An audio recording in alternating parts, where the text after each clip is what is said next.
out exactly the right card. I don't think anybody cares about the TCG as much as those gentlemen, and it shows in his performance. The finding, you know, the 58th, 59th, 60th card for a deck can really make or break your matchups, make or break your percentages. There's so many strong tech cards in the current metagame that if you can properly predict what you're going to be going up against, what's going to be a bigger slice of the pie for the field you're going up against, and you have that counter, it's going to come out massively for you. Like we saw, you know, Mew having to adapt with the big parasol. We saw how devastating it was when Echoing Horn just came roaring into the metagame and started to exploit people's deck choices and their benching choices. And I am confident that Justin Bokhari has that optimization already down pat and has something very dangerous lurking that Ross might get scooped up by in game number 1. On the other side, we have Ross Cawthon. We've seen him time and time again. And to the love of Pokemon, he also puts in plenty of hours, and he has been working tirelessly on this deck. I run into him way too much on the ladder. And yes, he is going to be playing the Rapid Strike Malamar deck one more time. He's been trying this over and over again, loves playing these single prize Pokemon and trying to take advantage of just hitting those wild numbers that every other deck seems to not be able to reach due to a damage cap. Rapid Strike Malamar, I think, has the best storyline as a deck in the metagame. It started off as this sort of list that was like, oh, this is fun, this is cool. As it started to get more optimized, players were like, you know, this is actually kind of strong. Maybe there's something here. They played it a bit more. And then it got this reputation, right, of this deck is good. It does what it does very consistently. But the amount of time and energy you have to put into truly learning it back to front is just too much effort for the payoff. But Ross has stuck with it, even after the meta has shifted time and time again, and it seemed like the matchups this list wanted to hit have completely evaporated. Ross is still piloting it here. 7, 1, and 2. Round 11 at the Swiss at NAIC, a true believer, a true aficionado of the Rapid Strike. His list has evolved over time, too. He's very understanding of the meta and where it's at. We've seen Ross playing the Pokemon catchers in a list previously, trying to take advantage of maybe squeaking out some knockouts on some Arceus V on the bench. And when you see that Arceus V with the big charm on it, the V-Star, you know that that's a number that's going to be very difficult to work around. So instead, was trying to target down some Vs and get some easy prize cards. Instead, this is going to be full throttle, get all the cards into my hand, and blast off with Rapid Strike Tentacles, trying to get maximum value out of every card in his list. This is an archetype that when you think it's not possible for them to hit the damage numbers they need, it's magic.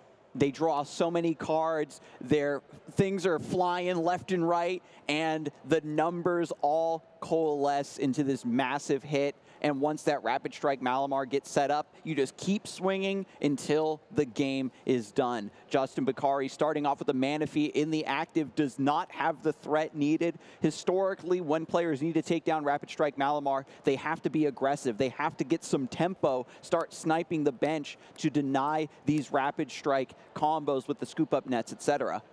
Yeah, finding the early aggression here for Justin is going to be ideal, and then starting to shift towards maybe using your Inteleon engine a little more, squeaking in those Aqua Bullets so that you can start taking some one-prize knockouts is really going to be the strategy here. Trying to make sure maybe if you can get 2 or 3 unchecked prize cards, you can put Ross in a situation where he's going to have to be attacking into single prize Pokemon because he doesn't really have a way to move Pokemon from the bench. When you can match your opponent's cadence and artificially slow down the game like that, you buy yourself a lot of time. When this deck rose to prominence, lists were basically running only Pokemon V and Pokemon V Max. So once you took 2 or 3 knockouts, you were winning the game. Your opponent had to attack you 6 times in order to end the game. And the texture of the way these decks are built are completely different at this point. Justin now getting set up with the Palkia V, Radiant Greninja, and passing back. Ross does have the potential here to get a stronger setup. With only a Sobble in play, we need to see some Inkays on the bench and ready to go. This is where the deck is at its most vulnerable. When the Inkays are down and they don't have a chance to evolve just yet, they can get sniped. Your main attackers can get denied. And Ross, starting up and looking through the deck, checking the prizes, is fully aware of how this game can immediately go awry.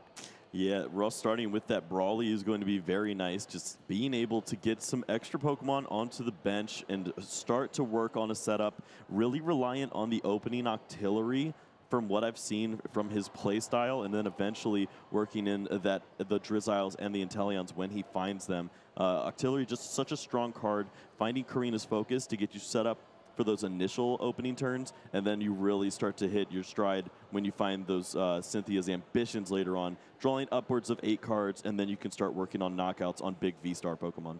This deck just pushes the limits of like how supporters, like how much value they can truly get you. You know, running the Brawly, running the Karina's Focus. How many Raihan? I don't know if the deck has evolved. Probably not. I don't know if the deck has evolved beyond that. I know that the single prize decks used to squeeze in 1 or 2 to find the extra card they needed. But as you said, Kyle, he's full throttle. There's as much Rapid Strike as you can possibly pack into a deck here. And Ross, at the very least, does have 1 Inkay set up and is digging for more.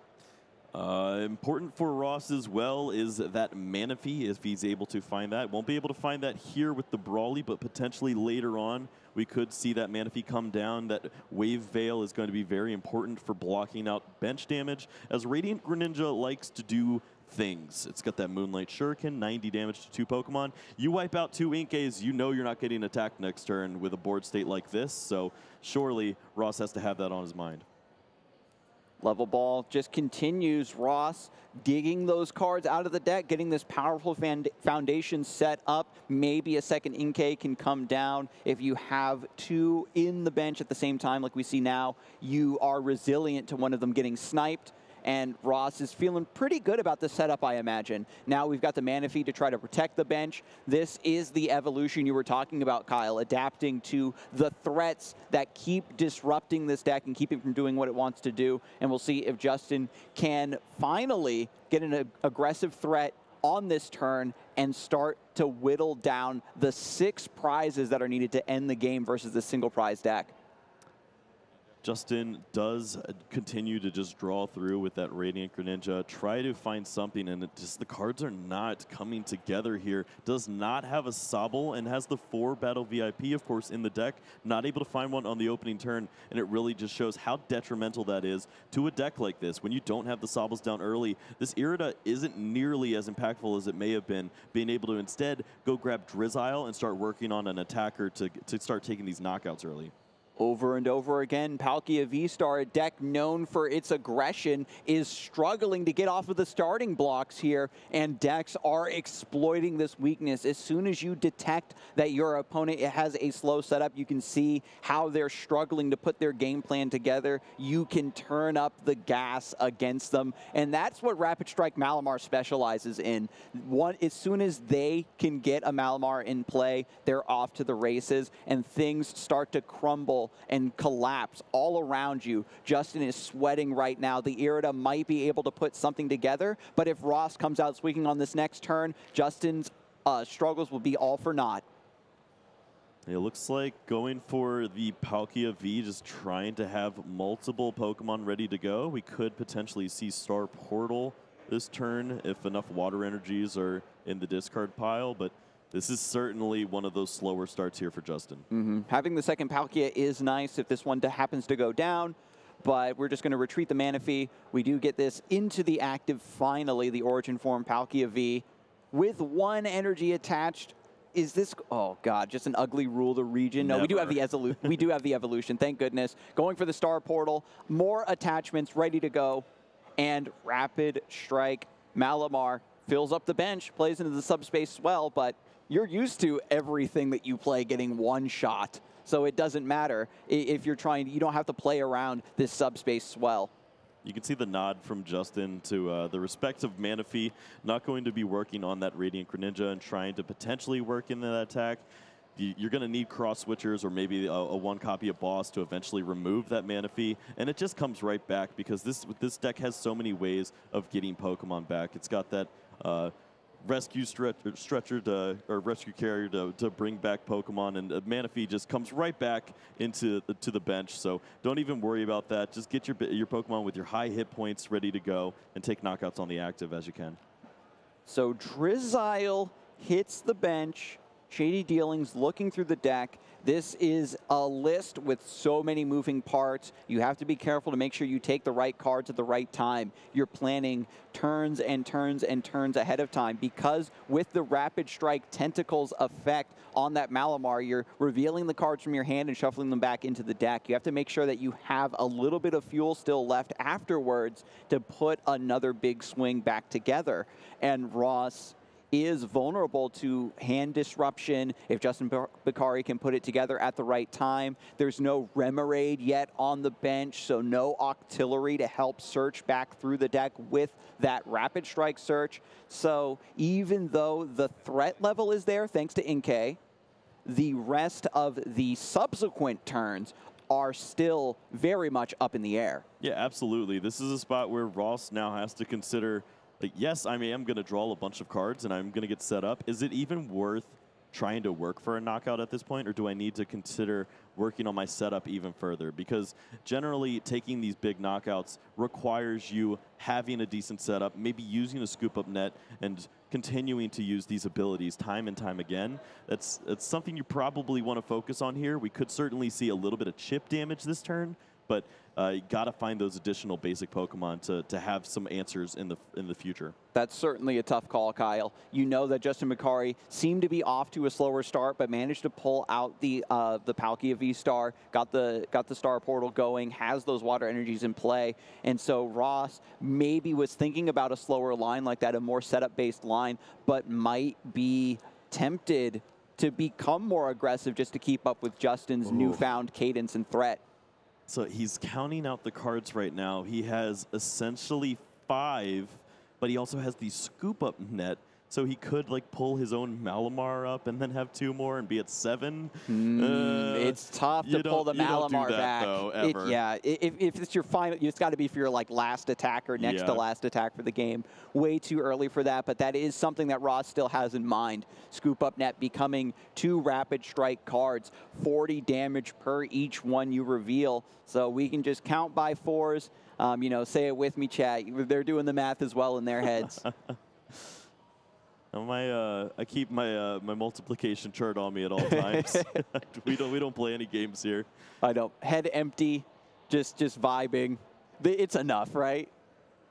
Well, it's certainly good. Oh my goodness, he actually went ahead and scooped up the Malamar. Ross is operating on a completely new level. He knows this deck to a T. Back in front, a line that we think would be too reckless, too aggressive. Ross does it without hesitation. Scoop up net on the Rapid Strike Malamar. You get that Inkay and the Malamar back. It's enough to take down that Palkia V-Star, drawing 2 more cards, a little bit of extra prep for the next turn. And if Justin doesn't have a second Palkia V-Star, Ross says this is fine. That was so cool. We got called out. That's absolutely blown up. He heard us, Kyle, and was like, oh, you think I won't do it? Yeah.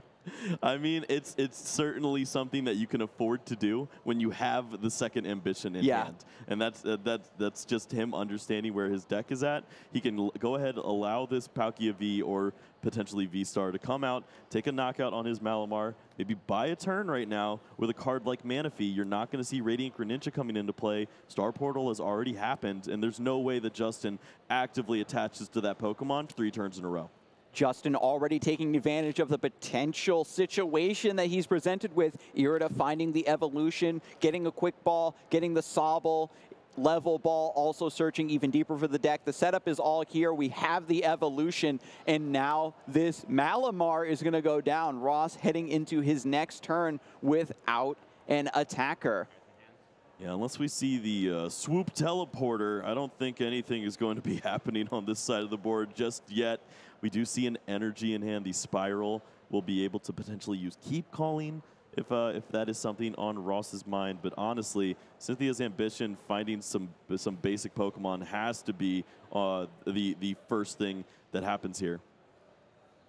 Ross recognized perhaps that this could still happen. You take it, you make the big play, and you say, if there isn't the second V-Star, no way to get it by chance, I buy myself a massive tempo advantage. But if there is, and my attacker goes down, then I can take maybe one turn off, take a small break, rebuild up for the next combo, and then come in swinging. The key here is Ross is to be fully optimal, in my opinion, to get, again, once again, to get to 2 Inkay on the bench so that one of them can't get sniped and denied. Yes, being able to find that is going to be crucial. Also important to note that Justin, I believe, is already down multiple cross switcher just in trying to get set up, so could be a little more awkward for Justin. May be able to take 1 Inkay just because of the dual Sobble we see on his bench, but getting multiple is just not going to be in the cards. So the Cynthia's Ambition paid off, as you said, Kyle, just restocking the shelves here in the Rapid Strike clearance sale, and then going for Keep Calling to refill the bench, and finally gets that Remoraid.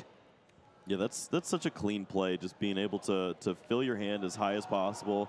You're playing against a deck that doesn't always have a way to disrupt your hand, and then you just get 3 Pokemon on a nice break turn to add to your board. This definitely feels like Malamar is going to be using a strong Rapid Strike Tentacles on the following turn.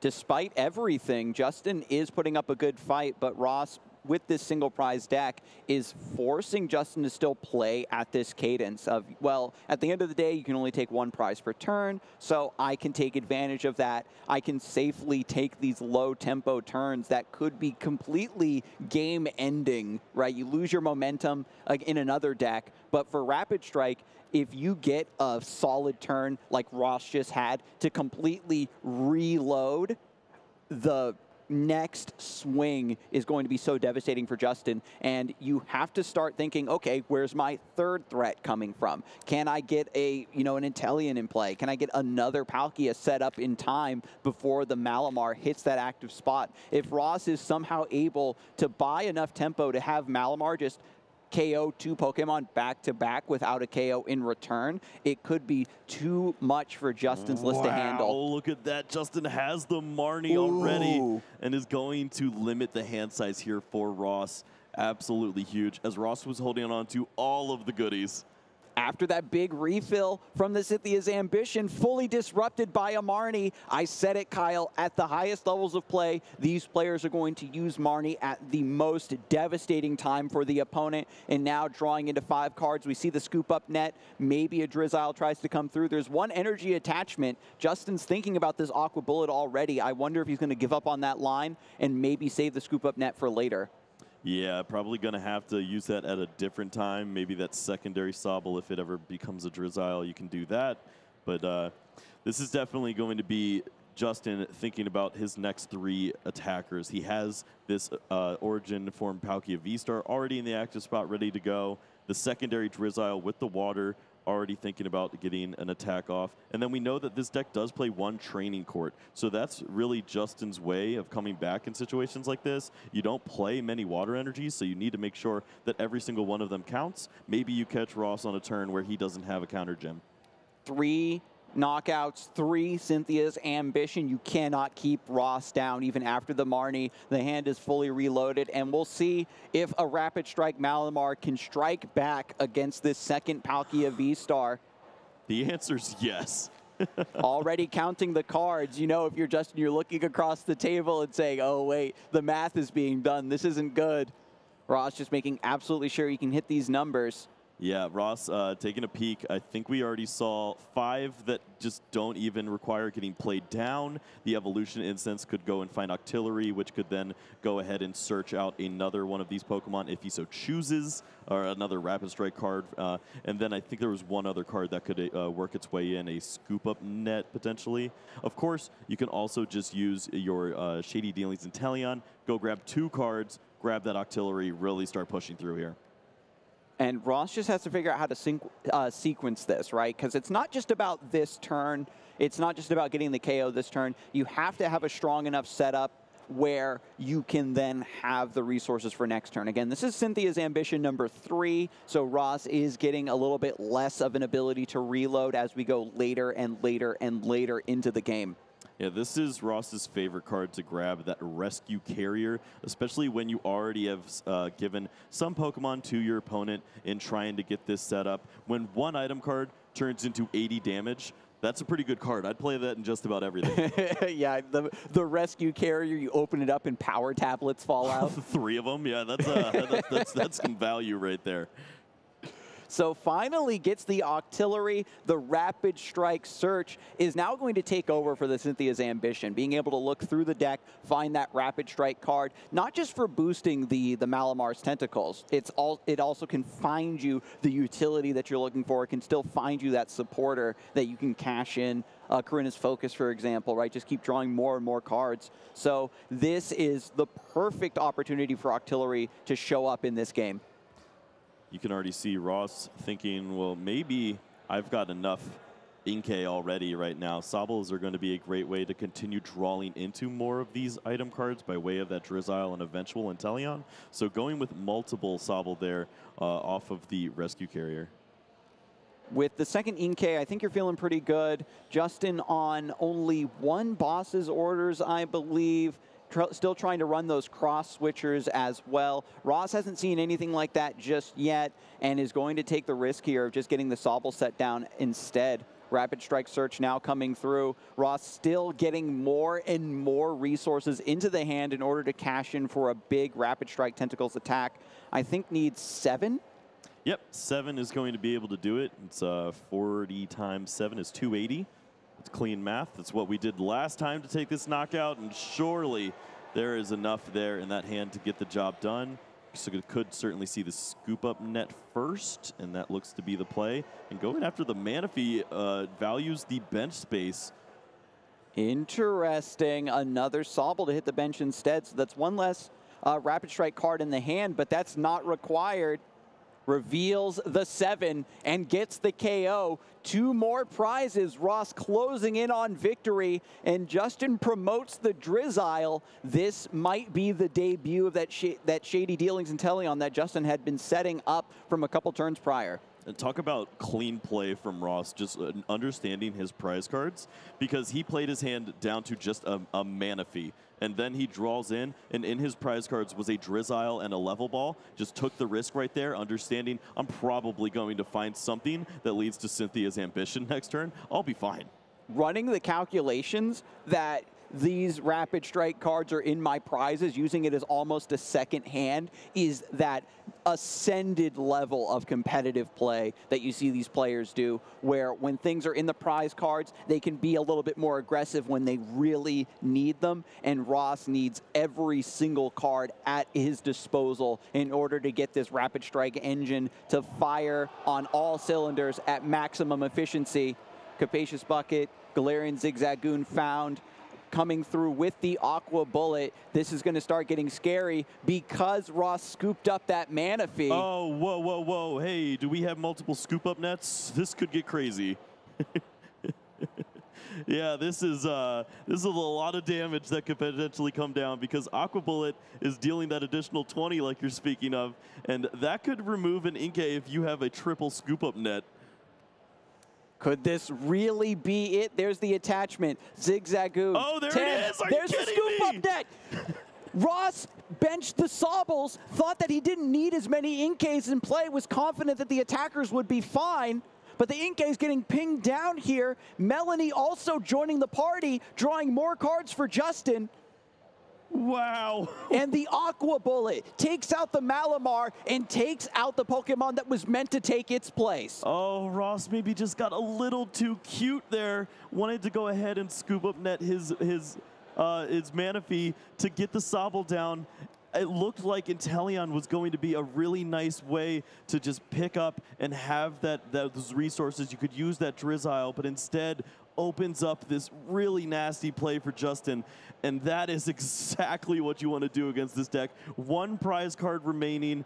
All of these Pokemon are almost in range of a knockout, and they don't have an Inkay. Right when all the chips are down, Ross finds himself without an attacker, and Justin Bokhari on one prize. What a way for this game to go down to such a sick play. The scoop up net combo. The Galarian Zigzagoon, just one of the key cards from metas gone by, still reminding everyone how valuable it can truly be when you need to fix that math.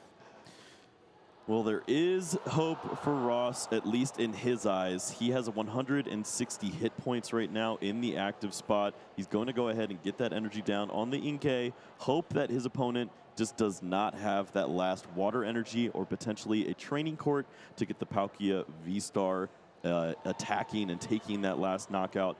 We do know that it is in Justin's hand. He has that 7th water ready to go. And that is, what a brutal way to close out. Are you kidding me, Zigzagoon? Wow, what a game, what a game. There was always a line where maybe Ross, if there was a Malamar, was able to get that Palkia, just take those final 2 prizes all in one go. But I think that when you're giving Justin another turn after such a monumental play, having so many cards in hand, the odds that the answer isn't there.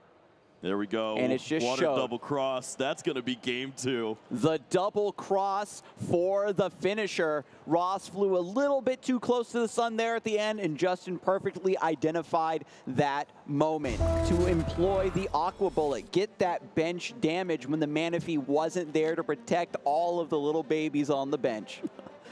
I don't think that game's winnable if Manaphy stays in play. That was absolutely absurd. You mentioned the scoop up net earlier, and there was just no real way to make use of it in getting some item cards with the Drizzile. You're, of course, going to be attacking with the Inteleon, and then finds the second one and says, oh, look at me, and takes a massive knockout, double knockout with the Aqua Bullet. This Rapid Strike deck is so intricate, and you can see with so many moving parts, small decisions like that open up the means for your opponent to strike. The Marnie as well was a devastating turn as well. After that big investment with the Karina's ambition, Cynthia. I'm getting all the supporters just mixed up at this point. They're all friends, it's okay. I know, they're all blonde ladies. They're drawing you cards. That's all that matters.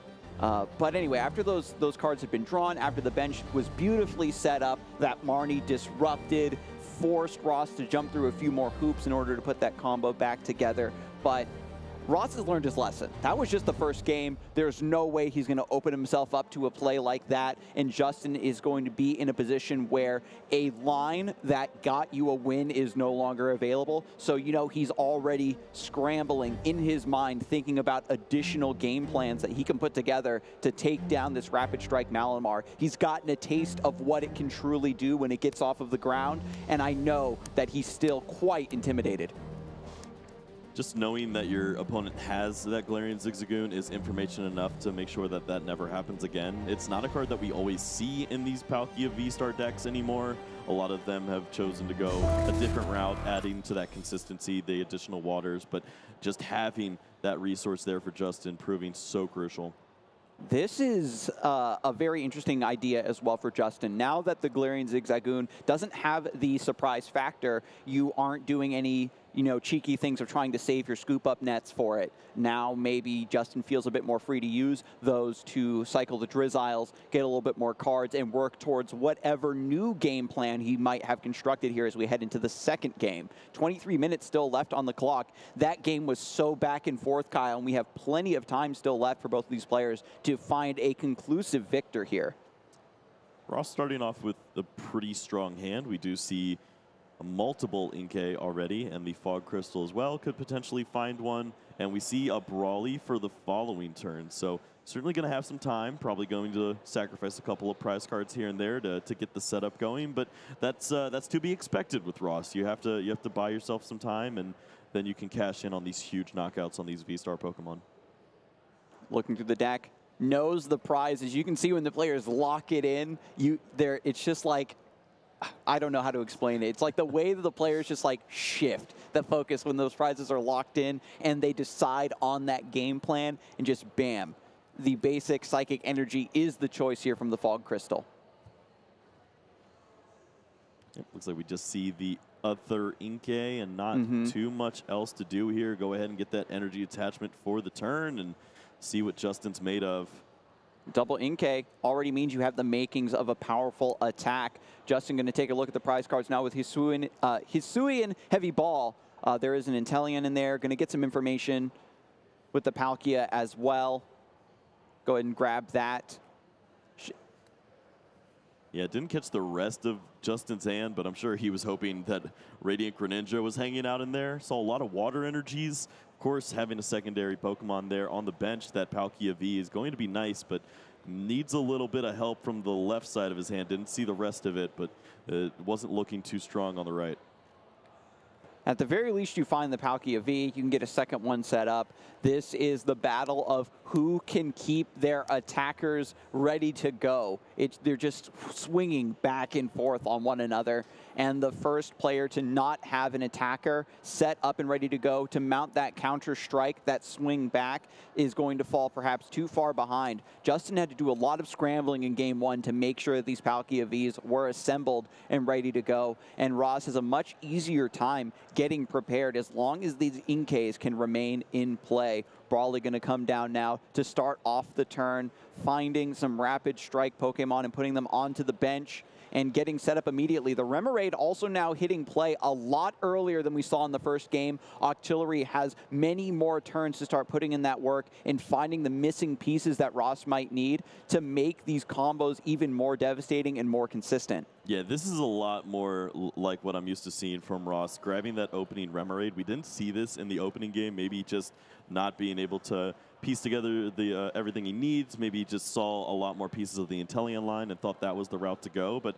finding this initial Octillery is a real great way to start to build up your hand when your opponent doesn't have that pressure. You can search out cards like that Karina's Focus, start to fill your hand at least to 6 before your opponent starts taking those prize cards. And then when they do, you hit them with that Cynthia's Ambition later on, and your Octillery continues to find that plus 40 from the Rapid Strike search. Exactly. After you expend all the cards from your hand for that big attack, the ability to quickly and efficiently rebuild is going to be so important. Inkay just going to go for the spin here. 20 damage. You love to see it. A little bit of chip goes a long way. As we just saw in game one, a little bit of damage, changing that math.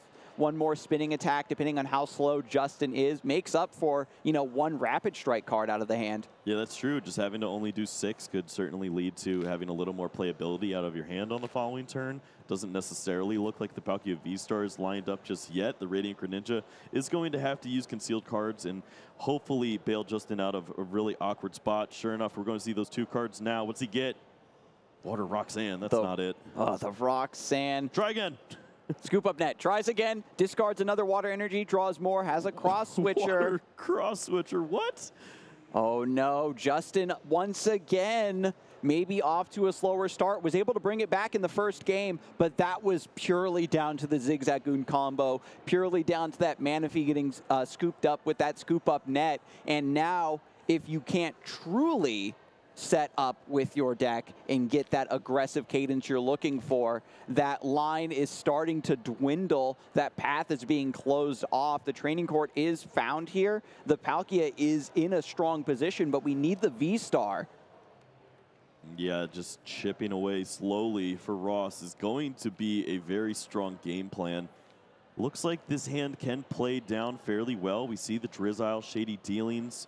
Potentially you start lining up that Octillery, and then you can draw some additional cards, or just keep searching out more of those Rapid Strike Pokemon, get this board set up to a favorable position, and then eventually your opponent's got to take a prize card. Yeah, there's so many cards here to look through with the Shady Dealings. What do I want? Am I looking for something that's for this turn, or am I looking for something that's going to help me on the next turn?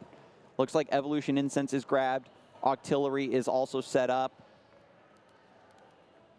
We do see additional Sobble, but then you also start to worry. There's a lot of water energies in the discard pile. I'm not stopping Star Portal at any position. Is there a way a Radiant Greninja comes out and double knocks out my Inkays or something like that? So got to start thinking maybe eventually Manaphy would be a nice card to add to this team.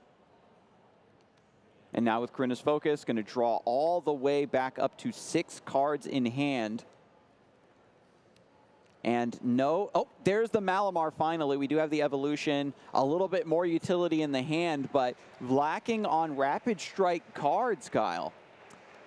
Yeah, and it's nice to see the Malamar, of course. Maybe you feel comfortable evolving just the benched one, and you continue to use that little spin attack there, get your damage lined up, and you can work on that 6 prize if you want. There might be some math that Ross sees here as well, or actually he just needs to discard 5 or shuffle back 5 cards. That might actually be doable here. Yeah, with the scoop up net, getting the Drizzile back, getting the Sobble back, has the Rescue Carrier, has the Octillery. Ross has probably been in a situation like this many times. Oh, I only need to find 5? That's completely doable. We call that free. And now with the Inkay on the bench, with the energy already attached to it, Ross is already set up for the next turn, catching Justin in this awkward state with 2 unevolved Palkia V on the bench. Fog Crystal also searching through the deck. Here comes Octillery as well. It looks like the pieces are falling all into place, just finding the Korrina's Focus and shuffling that back into the deck. Wow, so easy for Ross. Going to go ahead and shuffle in, get the 200, and that is going to be enough. Justin says, yeah, no way. Let's give me 16 minutes to try to pull out a game 3. Very smart choice by Justin, not trying to fight back from such a bad position like he saw in the first game. A little bit of a repetition there, and recognize that without that Zigzagoon line, Ross not going to make a mistake like that again. No hope of getting the Palkia V star to even swing back on that Malamar. That was the end. I love taking as much time as possible here in game 3, and I wouldn't have it any other way, Kyle. Rapid Strike Malamar, always a flashy deck to spectate, and I do want to see as many games of it as possible. Yeah, when you get to turn 3, turn 4 for Justin, and you haven't taken a prize card, you already know it's over. You have to have at least a 2 prize lead on this deck in order to stay relevant in the prize exchange. 3 is optimal, but of course asking for your opponent to falter. And Ross isn't going to do that. Ross has a deck that is built on absolute consistency, and he's going to pilot it as best as possible to give himself outs. And I'm really excited to see what these players have in store for us in game 3. Both decks seem to do fairly well going either first or second, so we could have a really great game ahead of us. I definitely have a soft spot for a specialist that through thick and thin can demonstrate that a deck can remain a big threat in the metagame. And I know that Justin kind of understood that that second game was already heading downhill. We saw the desperation with the Radiant Greninja scoop up net, Radiant Greninja coming up empty on those 4 draws. And as we move into the start of game 3, we have a mulligan. Ross starting with an extra card. Going to be fantastic for this Rapid Strike Malamar deck. Yeah, Justin just hoping to see that Battle VIP pass, because that deck is so much better when you use it. And whole Inteleon line is not the best thing to see from Ross, but maybe we'll be able to figure things out here with the rest of his deck. I do like the Rescue Carrier and the Korrina's Focus there at the bottom of the prizes, potentially being the first ones that are taken. Oh. Another mulligan. You may not be able to see. There were a lot of Capacious Bucket in that hand, and that was that would have been an ugly little start. These Palkia decks have been so cursed today. Yeah. They do so well when we aren't looking at them. Yes. It's the Schrodinger's Palkia, and now that we are here expecting it to explode, expecting these massive subspace swells. Are you kidding? Another mulligan. This is so bad too. All the because Palkia players drank all of the good variance juice on day 1, and they're running on empty. we now with 3 mulligans, with a really bad draw in game number 2, even the Palkia in the first round that we casted not doing well. Here's where Justin's going to bring it all back, Kyle. Right here with this draw, the Battle VIP pass and a basic. Let's go, come on. At least a basic. Okay. Well, maybe these prize cards won't be too bad. We can work with that. Yeah, That's gonna be just we can work fine. with that. And now Sobble is the starting active Pokemon for both of these players. And Justin Bokhari going first. Going to take a look at the prizes with the Hisuian Heavy Ball. Sees the Sobble. Can grab that out right now. Yeah, I'd love to see that. It's just a free quick search, and you also get to see every one of your prize cards, know what you're in for throughout the rest of this game. And I don't think we're going to see enough time to jot all this down. 12 minutes. These players understand that the clock is not their friend right now. And Ross's list, because you have to do a lot of calculations, you have to dig through your deck for a lot of cards to assemble your combos. Even though these games are decided very quickly, the path up to these individual attacks does take quite a while to get there. Justin starting off with 3 Sobble, no Palkia. And Ross has the opportunity to set up massively with a turn 1 Brawly. Searching through the deck to find 3 basic Rapid Strike Pokemon. It's the same setup from game number 2, getting the Inkays, getting a Remoraid. We're going to see what mixture Ross wants to go for here in game number 3. Yeah, it looks like with no pressure on board, you certainly have opportunities to go after more of your support Pokemon here. It's really unlikely for Justin to be able to pull off a relevant attack next turn. And you just take that information for what it is. You continue to build your board as strong as possible. Maybe you do have those attackers, and when you have a clock that's already ticked down to just 11 minutes left, you have to start thinking who's going to be more favored in the prize exchange, especially with the time turns with plus 3 turns. And Ross is definitely favored in those positions. Being able to take multiple prize attacks, maybe chain those together 2 or 3 times. That's something that Justin doesn't have to do. He has to earn all 6 prizes. And with Justin only starting off with 3 Sobbles, Ross has so much time to set up those devastating chains of attacks. Another Inkay being put on the bench. Thinking about a quick ball here to keep going for even more setup. We do see the Malamar in hand, so that means the attack will be coming on the next turn. We see the Fog Crystal in hand. Maybe just going to hold on to that, thinking about attacking later on. Yeah, find that basic Psychic Energy for the Malamar. I like to see it. Actually finds the Manaphy as well. That's going to fill that remaining bench slot. Yeah, this is very pulls the trigger on the Fog Crystal now. Maybe if Justin is in a really, really terrible spot in the hand, you know that Marnie might be coming, so you want to just do this immediately. Yeah, I like that. Just get this energy down, too. It also plays around if you top deck an energy and maybe want to use a card like Karina's Focus, you're not holding on to multiple energy cards in hand, and you can make maximum use out of every single card. This is one card thin. The only downside we can see is if there was, honestly, there is no downside now because there's not a threat that's going to boss up and snipe this Inkay with the energy on it.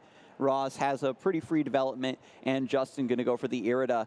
Natalie Miller said that when you're playing Palkia, the Irida fixes all bad hands, and the classic grab of Radiant Greninja, Capacious Bucket into 2 water energy. Radiant Greninja will discard one of these and draw 2 more cards with its Concealed Cards ability. And so Justin is now, ironically, in a position he was in the first game where you are just desperately drawing with the Radiant Greninja and hoping it's going to bail you out. We'll see what these next 2 draws are.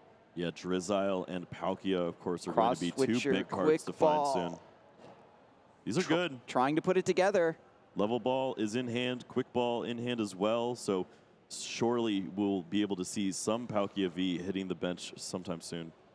Yeah, Justin, just thinking about how you want to sequence the rest of this. There's the Quick Ball, discards the boss's orders, knows that I have access to the cross switcher pretty easily. I don't need my 1 copy of boss for now. Gets Palkia V down, and this is the start of Justin's aggression.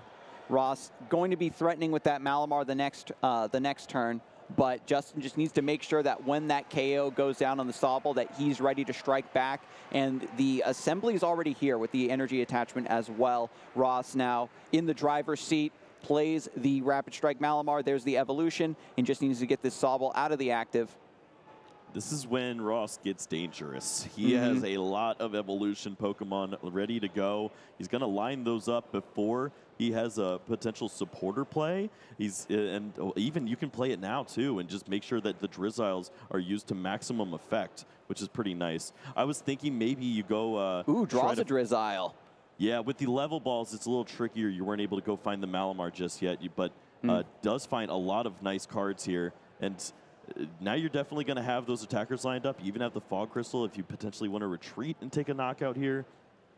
Yeah, find that basic Psychic Energy to retreat the Sobble. Looks like that's what Ross is going to go for here. Has to keep the right amount of Rapid Strike cards in hand for this Malamar's attack, but also for the next turn. Thinking about the level ball, thinking about what do I even want to grab with this right now? Is this a card that I want to keep in hand, or is this a card I'm going to shuffle right back in? So many lines, so many micro decisions for a list like this. And Ross, sticking with this for pretty much the entire competitive season, is one of the only remaining players that can really show what it is capable of. Yeah, just a nod that the deck is going to be shuffled. Ross tilts it off to the side. And we know that Pokemon are going right back in with the Rapid Strike Tentacles. Quick knockout here on the Sobble. Maybe not exactly what Ross wants to do, but just understands that the time is not his friend. He's got to start working through, take prize cards, put yourself in a little bit of a vulnerable spot, but you look at the board and you think, I could definitely make this happen on the next turn and get a big knockout. Ross picked up that win by going for a little bit more of a reckless line, forcing tempo onto Justin's board. You are testing your opponent's ability to put together a response to the aggression that you're putting forth. You're testing their draw quality. Speaking of draw quality, top tick Battle VIP pass for Justin. The Battle VIP pass has just not been able to work out for these Palkia decks. Drizzile going to evolve here. Shady Dealings looking through the deck. We've seen it time and time again. But what's the card that Justin needs from here?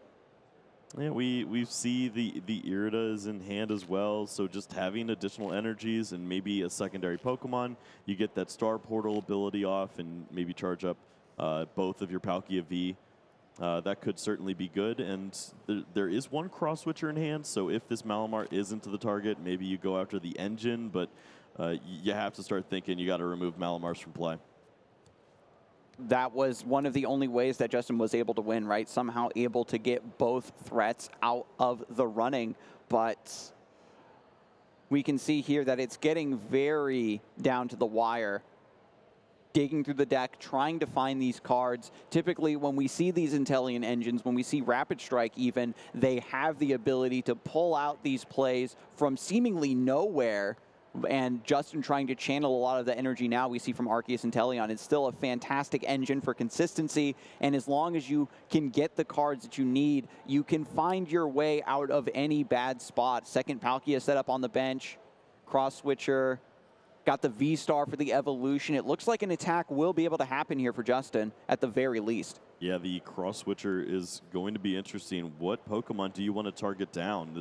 There's the Octillery that's continuing to search out a Rapid Strike card every single turn. There's the Manaphy that's shutting down your Radiant Greninja. And sure enough, just going to go after the heart of the deck right now in that Octillery, hopefully slowing down some of the draws for Ross.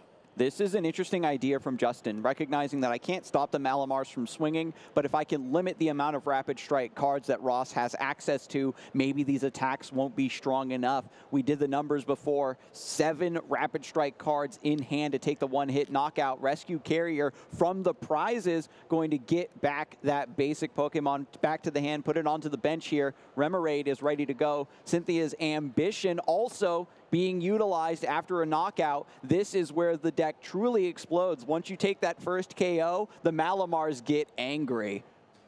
Well, it's time to see if the cards are going to cooperate. This is one of the issues that Ross's deck has, is that it wants to make use of those rescue carriers to get additional Pokemon out of the discard pile and use those as some additional attack strength. And right now, there aren't any Pokemon in the discard pile that he can make use of.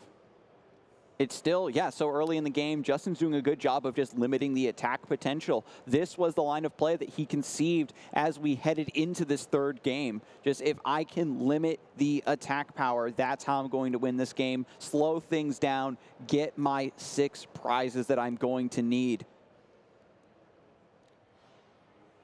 Ross has to do deep calculations here on the hand. I'm not seeing a lot of rapid strike cards, Kyle.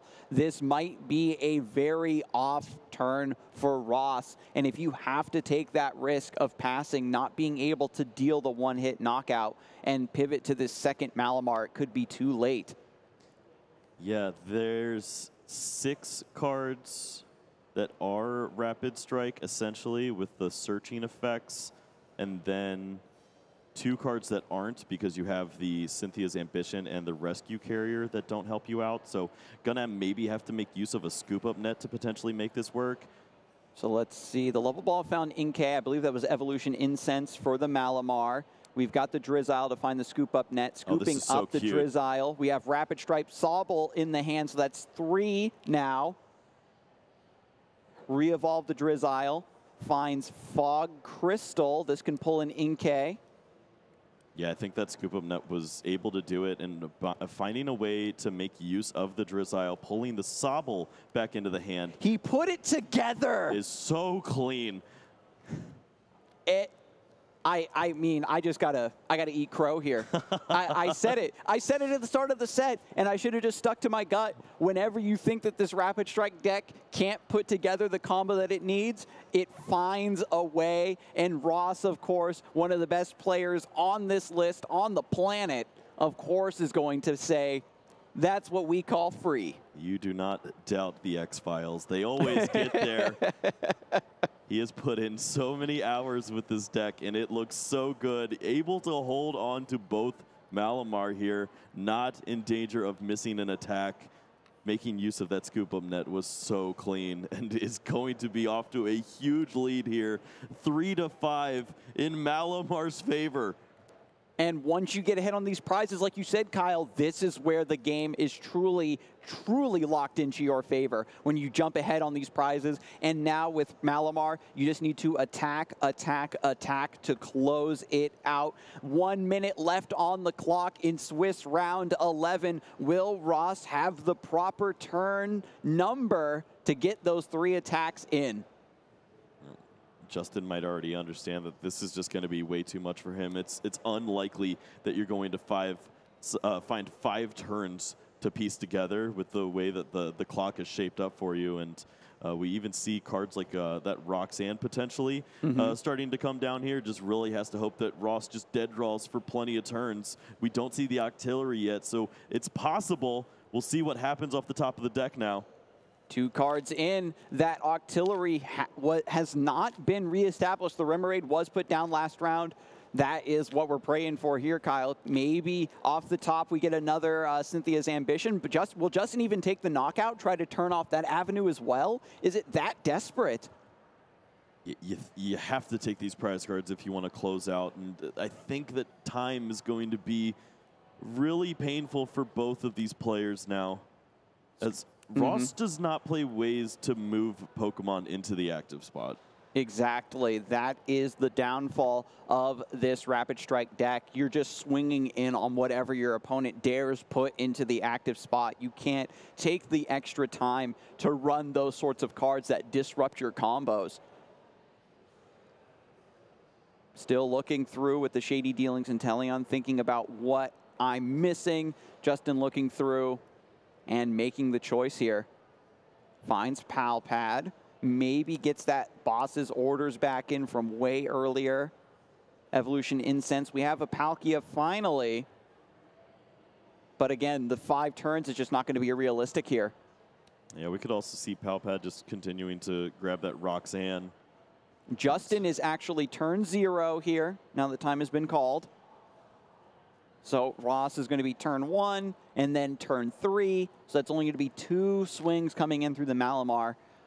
And if one of those attacks is somehow a Palkia for 2 prizes, then he'd be good to go. But Justin can just keep promoting the rest of these single prize Pokemon. And it looks like this game, unfortunately, won't go to the conclusion that it wants to. with the timer dwindling down. Star Portal puts the energy now on the Palkia V-Star. The attackers are certainly there, retreating the Radiant Greninja, and this Malamar is going to go down training court for one more energy. Yeah, this is actually really interesting to see Justin just go after the main attacker with the Palkia V-Star. This is about the only way that Ross could make the comeback, is being able to take 2 prize cards on this turn.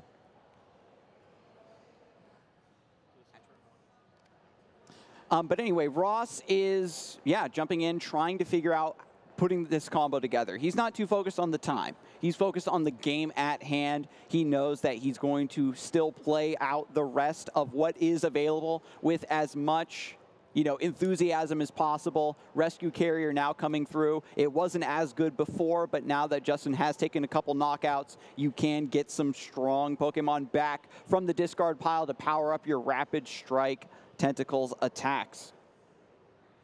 Yeah, we see Ross now trying to thin this hand down as best as possible.